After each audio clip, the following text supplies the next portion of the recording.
वो आ रही है, लेकिन कौन कौन है मेरे साथ लाइन पे? वो है, लेकिन साइड पे जो नए बच्चे आएंगे उनको कैसे मैंने करना है? आ गया पार्टिसिपेंट्स। ठीक है, वो पूरी देख रहे हैं सर। हाँ, उनकी तरफ पूरी स्क्रीन जा रही है। अच्छा, अभी आप शुरू करते हैं। बिस्मिल्लाहिर्रहमानिर्रहीम। अस्सलाम वालेकुम। बेटा, आपको मेरी आवाज आ रही है? जरा हैंड रेज करें। अच्छा, आ रही है। अच्छा बेटा, यहाँ पे स्क्रीन का कोई इशू था। हम लोग problems of national integration in Pakistan को डिस्कस कर रहे थे पिछले लेक्चर में। ठीक है, तो सबसे पहले मुझे ये बताएं कि कौन कौन से हार्डल्स और प्रॉब्लम्स हैं in the way of national integration of Pakistan. Mariam बोले बेटा। Mariam, tell me about what kind of hurdles in the way of sir मैं नेशनल। पिछली क्लास में एब्सेंट थी। मैंने आप लास्ट क्लास नहीं ली थी। अच्छा ठीक है। साइम, आप भी एब्सेंट थे?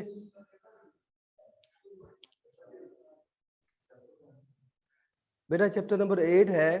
8 चैप्टर नंबर खोलें और मेरे बुक के ऊपर 147 नंबर पेज है। 147 पेज को खोलें और वहां पर लिखा हुआ है problems of national integration in Pakistan. तो इसमें हम लोग डिस्कस कर रहे थे, कुछ पॉइंट हम लोगों ने डिस्कस किए थे, कुछ हम लोग छोड़ गए थे। तो वन बाय वन करके मुझे थोड़ा सा बताएं।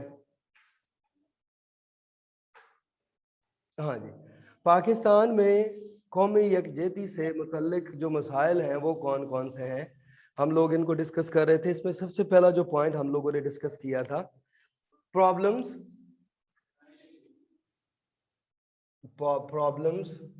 Of national integration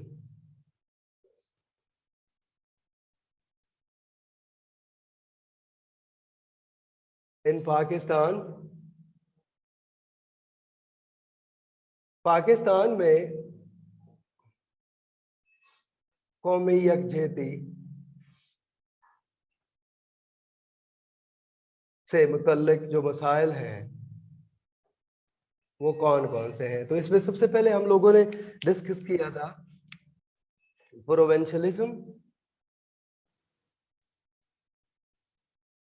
and प्रोकलिज्म। मैंने आपको बताया था प्रोविंशियलिज्म का मतलब होता है सूबाइयत परस्ती। मुझे बताएं सूबाइयत परस्ती क्या होती है? सूबाइयत परस्ती सर जैसे अपने प्रोविंस से जैसे लोग कहते हैं कि मैं सिंधी हूँ, मैं बलोची हूँ, इस तरह करना, बजाय इसके कि ये कहना कि हम पाकिस्तानी हैं, और अपने प्रोविंस को प्रेफर करना रेदर देन अपनी कंट्री को प्रेफर करना। ओके बेटा, अच्छा, बहुत अच्छा आपने आंसर दिया है इस बारे में। तो इसमें ना आप लोगों ने एक और भी चीज करनी है। अगर आप ये समझते हैं, ये कंसिडर करते हैं कि ये बिल्कुल एक लिमिटेड नॉलेज आप इसके अगेंस्ट लिख सकते हैं, तो ये गलत है। आप इसके ऊपर कायद आज़म रहमतुल्लाह अलैह की जो कोटेशन है, जो आप लोगों ने 10th में भी पढ़ा, on the basis of nationalism in Pakistan, जिसमें उन्होंने कहा था कि we don't like Sindhi, Balochi, Punjabi, Bengali और Pathan and so well on. तो इस तरह के कोटेशन भी आप इसमें लिख सकते हैं कि हमारे कायद ने, जो पाकिस्तान के फाउंडर हैं, उन्होंने नेशनलिज्म के रेडिकेशन के लिए, यानी कि उसको रिमूव करने के लिए जो कोटेशन दी है, या जो ज़रबुल मिसल मुख्तलिफ स्पीचेस में उन्होंने डिक्लेयर की हैं, वो भी आप इसमें लिख सकते हैं कि प्रोविंशियलिज्म के अगेंस्ट कायद आज़म रहमतुल्लाह अलैह ने इस मौके पर ये इरशाद फरमाया था। तो ये भी आप इसमें पुट कर सकते हैं। ठीक है, ये ज़रूरी नहीं है कि आप लकीर के फ़कीर बने। और जो बुक में लिखा हुआ है यहाँ पर तो सिर्फ हिंट लिखे हुए हैं, प्रोविंशियलिज्म एंड प्रोकलिज्म। ठीक है, एक प्रोविंस है, दूसरा जो है, जो प्रोकलिज्म होता है, प्रोविंसेस के अंदर रहने वाले लोग भी। प्रोकलिज्म का मतलब ये है कि अगर किसी प्रोविंस के अंदर कोई लोग रहते हैं और वो किसी मखसूस एरिया से ताल्लुक रखते हैं, तो वो मखसूस एरिया के लोग भी बाज़ औक़ात एक दूसरे के साथ वेल इंटरेक्ट होते हैं, एक दूसरे के साथ उनका बाहमी ताल्लुकात होते हैं, और वो प्रेफरेंस देते हैं उन्हीं लोगों, जो लोग, ये इसको हम लोग रीजनल बेसिस डिस्ट्रीब्यूशन कहते हैं प्रोकलिज्म को, जिसे तासुब नजरी भी कहते हैं या तासुब परस्ती भी कहते हैं। कि आप लोगों ने अक्सर देखा होगा मुख्तलिफ, अब प्रोविंशियलिज्म का मतलब है बलोची, ठीक है, लेकिन आप लोगों ने इस्लामाबाद में और इर्द गिर्द में बहुत से ऐसे रेस्टोरेंट्स देखे होंगे, होटल्स देखे होंगे जिनके ऊपर क्वेटा रेस्टोरेंट लिखा हुआ होता है या सरगोदा रेस्टोरेंट लिखा हुआ होता है। तो बुनियादी तौर पर ये अपने उन रीजन को, उन अपने इलाकों को जो स्पेसिफिक इनके नेटिव हैं उनको रिप्रेजेंट करने के लिए उन्होंने लिखा है।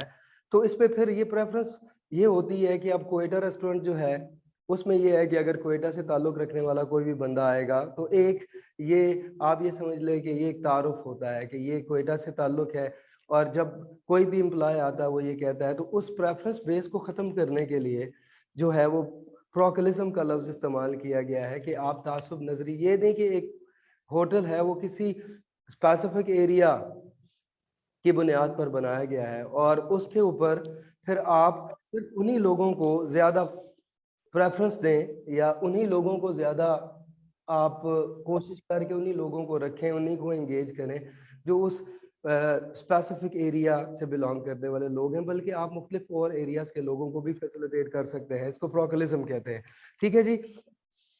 उसके बाद लैंग्विस्टिक जो लैंग्वेज डिफरेंस है वो हम लोगों ने डिस्कस किया था।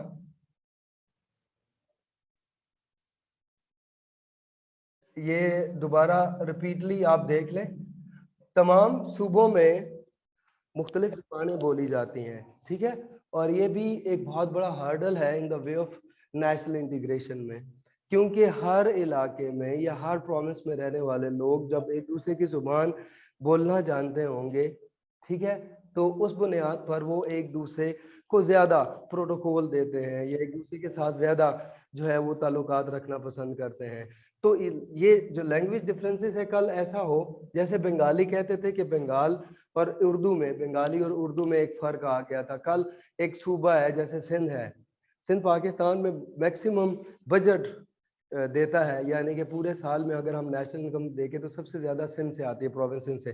कल वो ये कहें कि सिंधी ज़ुबान को नेशनल लैंग्वेज होना चाहिए, तो हार्डल तो बन जाएगा ना कि सिंध वो सूबा है जो सबसे ज़्यादा इनकम जो है वो शेयर करता है पाकिस्तानी इकोनॉमी के साथ, तो ये हमारी ज़ुबान को नेशनल लैंग्वेज कंसिडर किया जाए या बलोची को किया जाए या पश्तो को किया जाए, तो ये भी एक मसला है जो लैंग्वेज डिफरेंसेस है।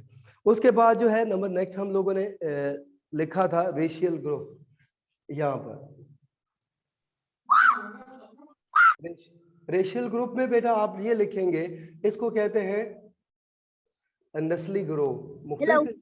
मुख्तलिफ इलाकों में रहने वाले लोग जो सेम क्लास से या रेस से ताल्लुक रखते हैं, तो सेम क्लास और रेस से बिलोंग रखने वाले जो लोग हैं, बाज़ औक़ात वो एक पॉलिटिकल प्लेटफॉर्म क्रिएट कर लेते हैं या सोशल प्लेटफॉर्म क्रिएट कर लेते हैं और वो चला जाता है जो है प्रेशर ग्रुप की तरफ।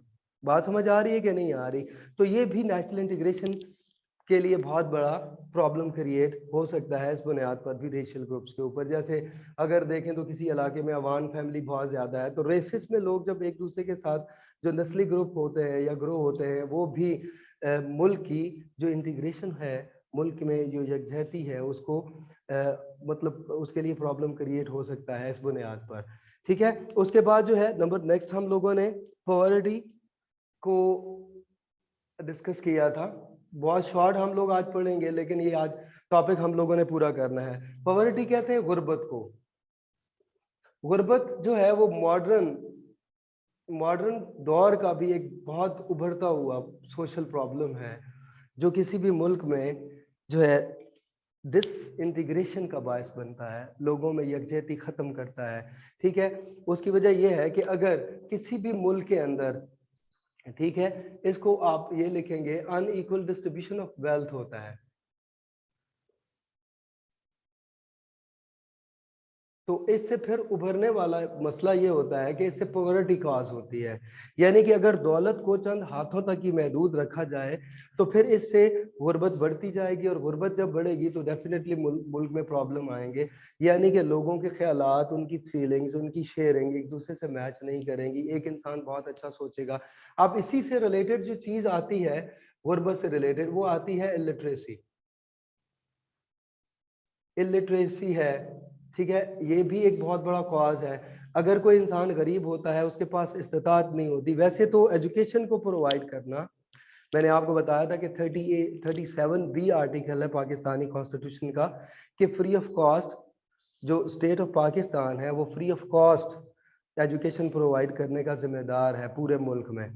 तो इसका मतलब ये है कि state is the responsible to create literacy among the people of Pakistan. लोगों में लिटरेसी को क्रिएट करने की जो रिस्पॉन्सिबिलिटी होती है, चाहे वो किसी एंगल से भी वो करें, उसके लिए प्लानिंग करें, ठीक है। फिर उसके लिए एक और जो बड़ा फैक्टर है वो आता है एलोकेशन ऑफ बजट का,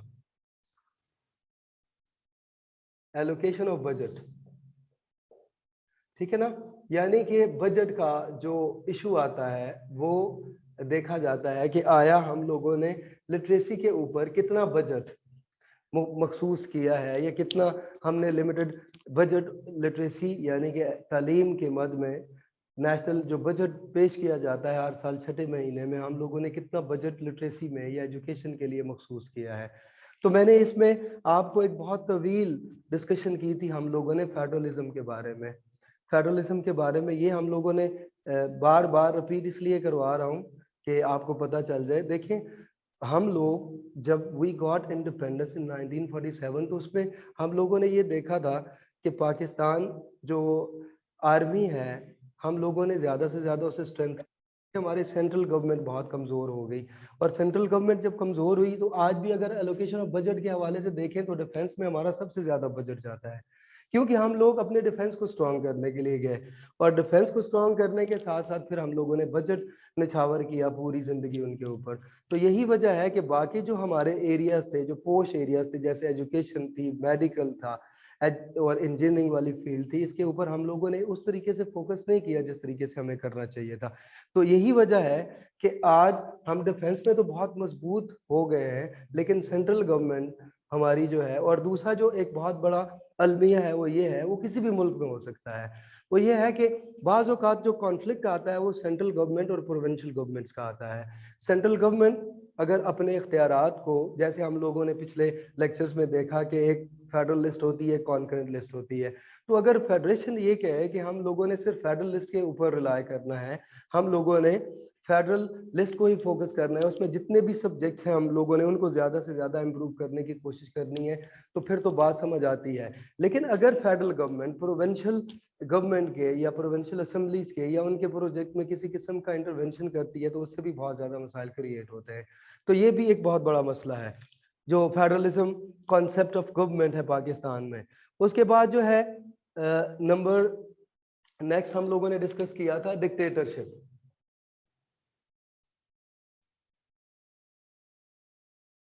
अच्छा, डिक्टेटरशिप कहते हैं अमरीयत को। अमरीयत भी एक बहुत बड़ा मसला रहा है पाकिस्तान में और नेशनल इंटीग्रेशन को, इस वजह से भी क्योंकि जब डेमोक्रेटिक गवर्नमेंट बनती है तो उसमें मेजॉरिटी ऑफ ओपिनियन आता है लोगों का, लोग अपने ही पसंदीदा लोगों को मुंतखब करते हैं और वही लोग जो है वो नेशनल असेंबली में और प्रोविंशियल असेंबलीज में आकर इलेक्ट होकर, ठीक है, उन लोगों की फलाह बहबूद के लिए काम करते हैं। लेकिन डिक्टेटरशिप में ऐसा नहीं होता। डिक्टेटरशिप में फर्द वाहिद की हुकूमत होती है और पूरा स्टेट वो अपनी मर्जी से चलाता है। They don't like to take any advice from the other people, ठीक है ना। उसमें मोनार्की सिस्टम के हवाले से मैंने डिस्कस किया था, यानी कि अगर अयूब खान के दौरे हुकूमत में देख लें तो उस दौर में भी उन्होंने बेसिक डेमोक्रेसी सिस्टम का एक कॉन्सेप्ट डिक्लेयर किया था, बेसिक डेवोल्यूशन प्लान के तहत, जिसमें उन्होंने ये कहा था कि 80,000 पीपल, जिसमें 40,000 ईस्ट पाकिस्तान से और 40,000 वेस्ट पाकिस्तान से उन्होंने लिए, और उन्हीं लोगों ने 1965 के जो जनरल इलेक्शन थे उसमें मोहतरमा फातिमा जिन्ना के अगेंस्ट जाकर, ठीक है, जनरल अयूब खान को दोबारा फातेह करार दे दिया और उसके बाद मुल्क में पॉलिटिकल इंस्टेबिलिटी हो गई, ठीक है।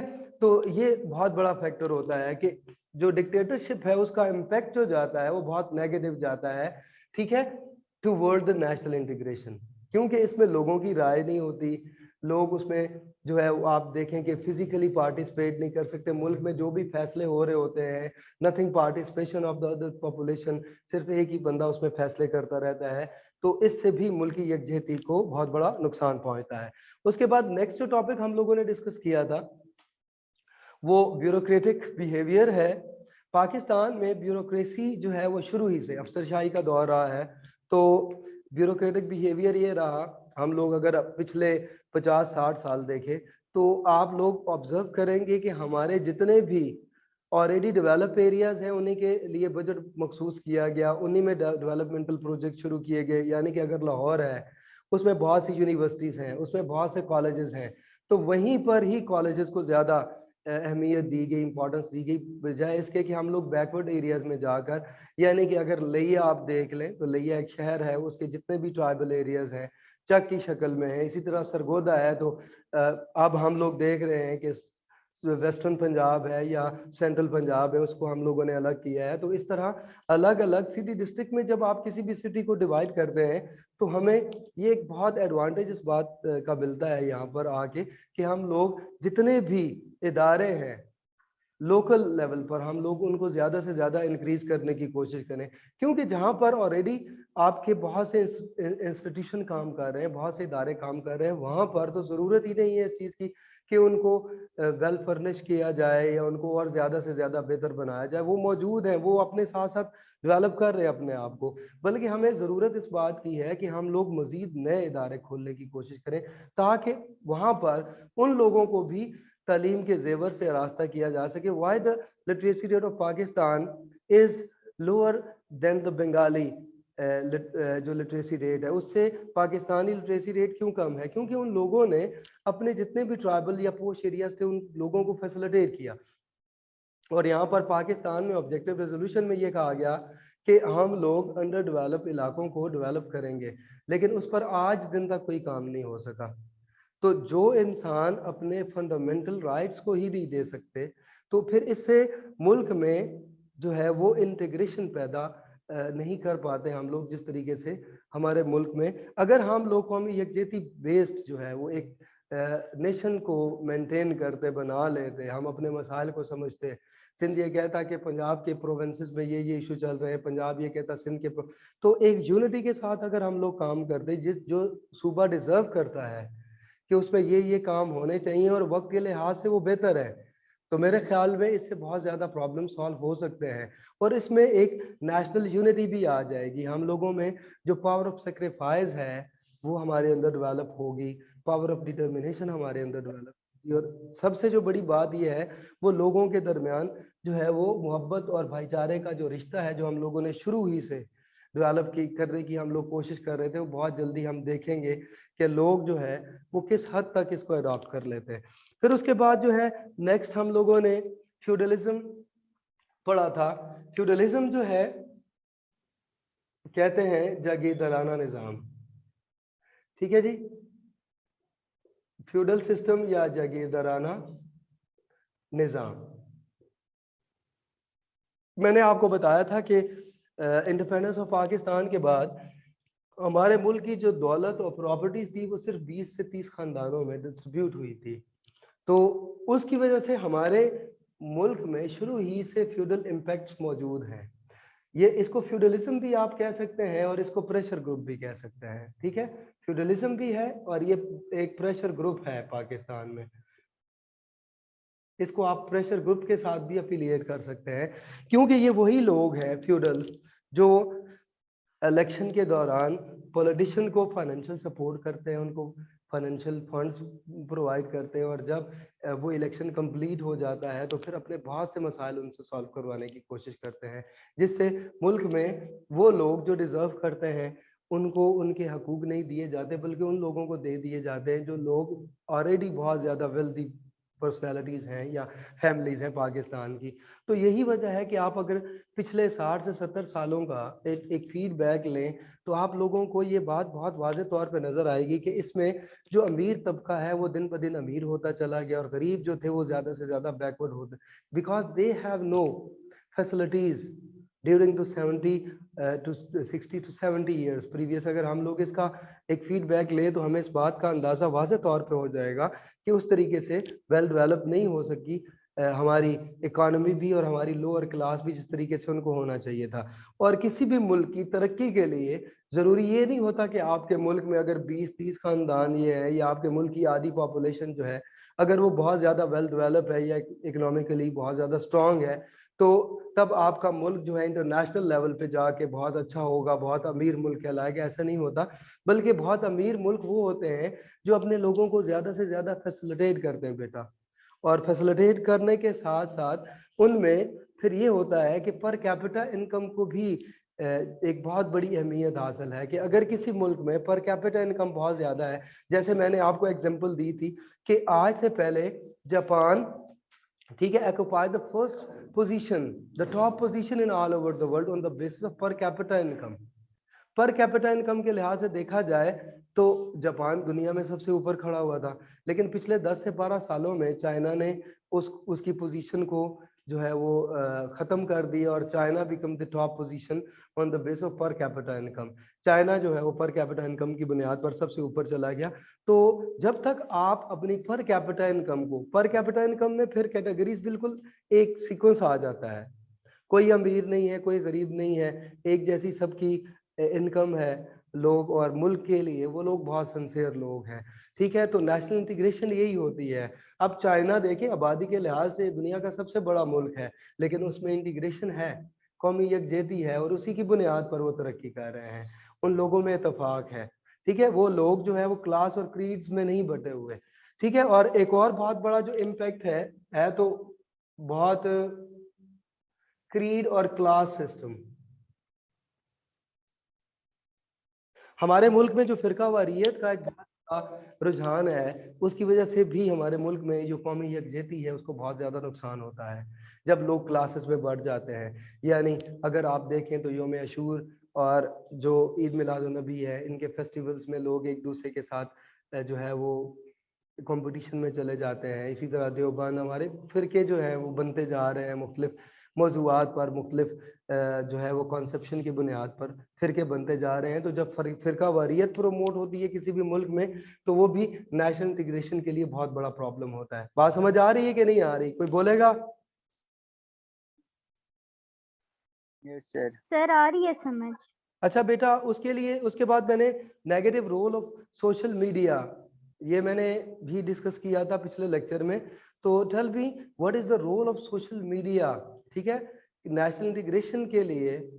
सोशल मीडिया जो है, जैसे आप देखें ये हम लोग मूवीज में ड्रामास में देखते हैं, बल्कि सुनते रहते हैं, बाज़ औक़ात खबरों का ताल्लुक हकीकत से बिल्कुल भी नहीं होता, वैसे र्यूमर्स होते हैं, अफवाहें होती हैं, और उसको उस पे मीडिया इतना ज्यादा हाइप क्रिएट कर देता है। जैसे आप हम लोग पिछले 1-1.5 साल से कोरोना वायरस के बहुत बड़े चैलेंज, क्योंकि अंडर डेवलप मुल्क है तो बहुत ज्यादा, तो शुरू में मीडिया का जो एक बहुत नेगेटिव इम्पैक्ट ये आया कि उसने इतना हाइप क्रिएट किया, ठीक है, अगेंस्ट द कोरोना वायरस, कि लोगों ने बेचारों ने अपने घरों से निकलना छोड़ दिया। ठीक है, आप लोगों को पॉजिटिव वे में जाके जरूर मोटिवेट करें कि ये बहुत ज्यादा हार्मफुल है, ये बहुत ज्यादा प्रॉब्लम क्रिएट कर रहा है पूरे वर्ल्ड में, इससे बहुत ज्यादा जो है वो आप देखें कि प्रॉब्लम्स क्रिएट हो रही हैं, काफी सारे मुल्क की इकोनॉमी बिल्कुल डिस्ट्रॉय हो चुकी है इसकी वजह से। लेकिन पाकिस्तान में कोरोना वायरस उस तरीके से नहीं फैला जैसे ऑल ओवर द वर्ल्ड फैला है। लेकिन हमारे मीडिया ने शुरू से लेके अभी तक इतनी ज्यादा हाइप क्रिएट की हुई है कि हमारे जितने भी सोशल हैं, हमारे इकोनॉमिकल जितने भी देखें इंस्टीट्यूशन है वो बंद हैं, और हम लोग जो है वो जरूर करें, लेकिन लोगों को पहले मोटिवेशन दें, ठीक है। मोटिवेशन एक हद तक हमारी होती है, फिर उसके बाद 2-3-4 दिन हम लोग प्रैक्टिस करते हैं, उसके बाद हम लोग फिर छोड़ देते हैं।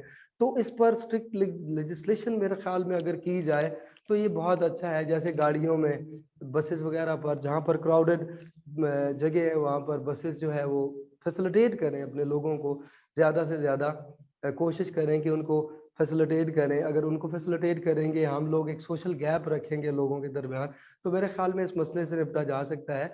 तो बात हो रही थी सोशल मीडिया के हवाले से। सोशल मीडिया का जो इम्पैक्ट होता है वो डायरेक्ट आजकल, अगर आप लोग पिछले 50 सालों को कंपेयर करें लास्ट 10 ईयर्स के साथ, तो आप लोग बहुत अच्छे तरीके से अपना ओपिनियन बनाने में कामयाब हो जाएंगे कि पिछले 10 सालों में मीडिया के साथ लोगों की इंटरेक्शन इतनी ज्यादा हो गई है कि आज वो अनपढ़ आदमी जो जिसे पढ़ना लिखना नहीं आता था, मोबाइल फोन यूज नहीं करना आता था, आज वो व्हाट्सएप यूज कर सकता है, आज वो मैसेजिंग कर सकता है, मैसेज क्रिएट कर सकता है, ठीक है।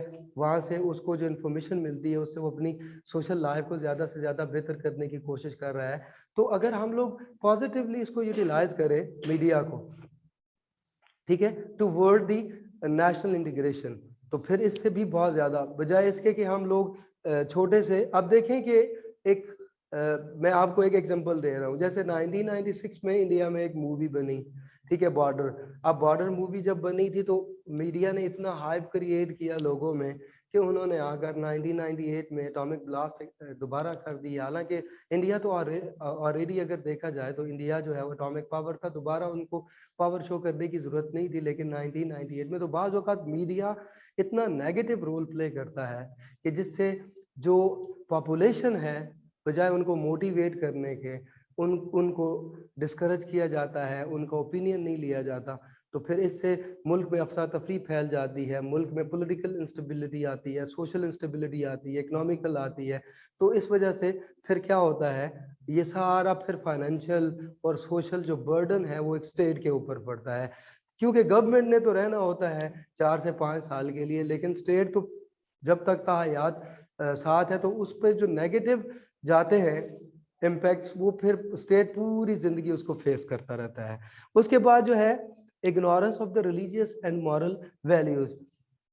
अब ये भी देखा गया है कि हमारी जो इग्नोरेंस ऑफ रिलीजियस वैल्यूज हैं उसके ऊपर बहुत ज्यादा इसका दारोमदार भी है नेशनल इंटीग्रेशन में। क्योंकि जब नबी पाक सल्लल्लाहु अलैहि वसल्लम ने मक्का से मदीना हिजरत की तो आप सल्लम को बहुत ज्यादा प्रोटोकॉल मिला वहां पर बहुत ज्यादा शादियाने बजाए गए, नबी पाक सल्लम को दरवाज़ों के ऊपर पर मौजूद छतों के ऊपर खड़े होकर लोगों ने आप सल्लम का इस्तकबाल किया। लेकिन आप सल्लम ने वहां पर जाकर एक डेमोक्रेटिक सोसाइटी की बुनियाद नहीं रखी, क्योंकि लोगों ने इस्लाम को मुकम्मल तौर पर कबूल नहीं किया था। ये एक बहुत बड़ी वजह थी। इसलिए आप सल्लम ने इंतज़ार किया जब तक वो वैल्यूज़, इस्लामिक टीचिंग जब तक लोगों की ज़िंदगी में शामिल नहीं हो गई, तब तक आप सल्लम ने वहाँ पर एक जमहूरी निज़ाम की बुनियाद नहीं रखी। ठीक है, तो जमहूरी निज़ाम की बुनियाद का जो सबसे बुनियादी उसूल होता है वो यही होता है कि जब तक कोई भी कौम, ठीक है, अपने वैल्यूज को मुकम्मल तौर पर अपनी जिंदगी का हिस्सा नहीं बना लेती, तब तक वहां पर आप किसी भी तरह की लेजिस्लेशन करें, लोग उसको कबूल ही नहीं करेंगे। अगर आप जो है वो वर्बली या प्रैक्टिकली रिटर्न में भी, आप हमारे मुल्क में कॉन्स्टिट्यूशन रिटर्न फॉर्म में है, लेकिन आज दिन तक उस पर कभी किसी ने मेरे ख्याल में स्ट्रिक्टली उस तरीके से अमल नहीं किया। इससे कंपैरेटिवली जिस मुल्क से हम लोगों ने आज़ादी हासिल की, हम लोग उसे तो देखें, वहां पर कॉन्स्टिट्यूशन है ही नहीं, रिटर्न फॉर्म में मौजूद ही नहीं है। ठीक है, वहां पर लोगों की लाइफ में, लोगों के प्रैक्टिकल और सोशल जो इवेंट्स हैं, फेस्टिवल्स हैं, वहां पर इन तमाम चीजों को शामिल किया गया है। वहां पर तो आप जाएंगे, आप कहेंगे कि tell me about your constitution, वो आपको कहेंगे see the life of the people, लोगों की जिंदगी को देखें। लोगों की जिंदगी में उनके कॉन्स्टिट्यूशन को वाज़े तौर पे देखा जा सकता है। तो कितना अच्छा होता कि हम लोगों की जिंदगी, जब नमाज पढ़ने का वक्त आता तो पूरे सारे सोशल और इकोनॉमिकल सारी चीज़ों का बाइकआउट करके लोग मस्जिद में जाते, नमाज पढ़ते, ख़वातीन घरों में पढ़ती। ठीक है, हम लोग अल्लाह ताला के नज़दीक होते हैं। ठीक है, आजमाइशें आती रहती हैं, हमसे पहले भी अंबिया कराम के ऊपर आजमाइशें आई, आजमाइशें आती हैं, डेफिनेटली आती हैं। लेकिन कोशिश ये करनी चाहिए कि हमें अपने उसूलों, जो इस्लाम के सुनहरी असूल हैं, उनको हमें फॉलो करना चाहिए, बजाय इसके कि हम लोग रमज़ान में रोज़े छोड़ दें। ठीक है, और लास्ट जो है वो वॉर कल्चर है, जो पिछले 9/11, पोस्ट 9/11 अगर देखें तो पाकिस्तान के फाइनेंशियल इंटरेस्ट भी बहुत ज़्यादा ख़त्म हुए हैं। इसी बुनियाद पर हम लोग फाइनेंशियली तौर पे बहुत ज़्यादा नीचे आ गए हैं, हमारी जो मॉरल वैल्यूज़ हैं वो बहुत नीचे आ गई, क्योंकि कुल मिला के तकरीबन हमने 7 ऑपरेशन किया अगेंस्ट द मिलिटेंसी। ठीक है, जो वहाँ पर उज़्बेक्स थे, चेचन थे, ठीक है, दीज आर द मिलिटेंट्स, और वो वहाँ पर रह रहे थे। हम लोगों ने जो इसको, जो 2250 किलोमीटर बाउंड्री लाइन है अफगानिस्तान, इसको पोरस बॉर्डर लाइन कहते हैं, इसके नीचे सुरंगें बनी हुई हैं, हम लोगों ने कभी इसको पुख्ता करने की जरूरत महसूस नहीं की। ठीक है, तो वहाँ पर मिलिटेंसी हुई, फिर हम लोगों ने उनके अगेंस्ट 7 ऑपरेशन किए। 7 ऑपरेशन में बहुत ज़्यादा पाकिस्तान के फाइनेंशियल इंटरेस्ट खर्च हुए, ठीक है। और इसमें जब लास्ट जो रदल फसाद और ज़रबे इस तरह के जो ऑपरेशन हुए, तो इसमें हाई कॉर्प जो इंटेलिजेंस है पाकिस्तान की, उसको यूटिलाइज किया गया। तकरीबन कोई 9000 बेस्ड इंटेलिजेंस बेस्ड जो है वो ऑपरेशन किए गए, 9000 बेस्ड, ठीक है ना। बाकी 140 जो ऑपरेशन हुए वो तो डायरेक्ट हुए जो रेंजर ने और पुलिस ने किए, लेकिन 9000 ऑपरेशन हुए जिसमें टेलीफोन कॉल को रिकॉर्ड किया गया। आपको याद होगा आज से तकरीबन कुछ 6-7 साल के दौरान, 8 साल के दौरान एक वक्त ऐसा भी आया जब आपके मोबाइल, जब आप लोग फ़ोन कॉल कर रहे होते थे तो एक वहाँ से आवाज़ आती थी कि आपकी सहूलत के लिए या आपकी हिफाजत के लिए आपकी टेलीफोन कॉल रिकॉर्ड्स की जा रही हैं। तो बहुत सी फ़ोन कॉल्स रिकॉर्ड की गई।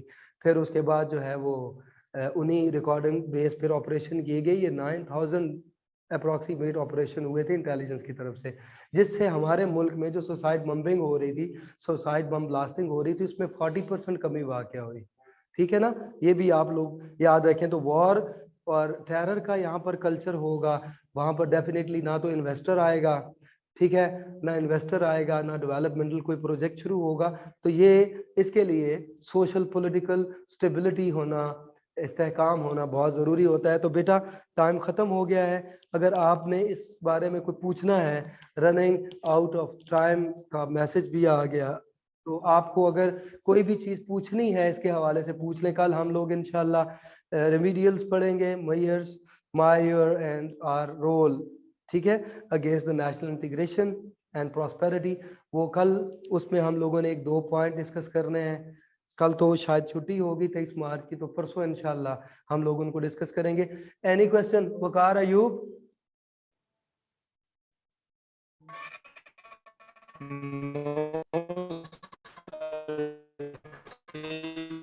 ये तो मुझे लग रहा है वकार अयूब के गले से तार। चले, कोई और मुझसे अगर कुछ पूछना चाहता है तो पूछ ले, वरना टाइम खत्म हो गया है। ओके, अल्लाह हाफिज। अब तुम लोग जो है वो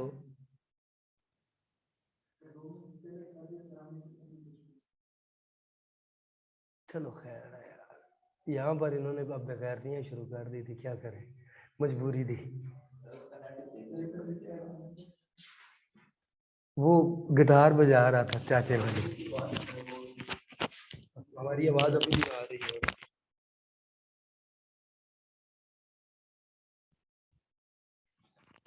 हमारी आवाज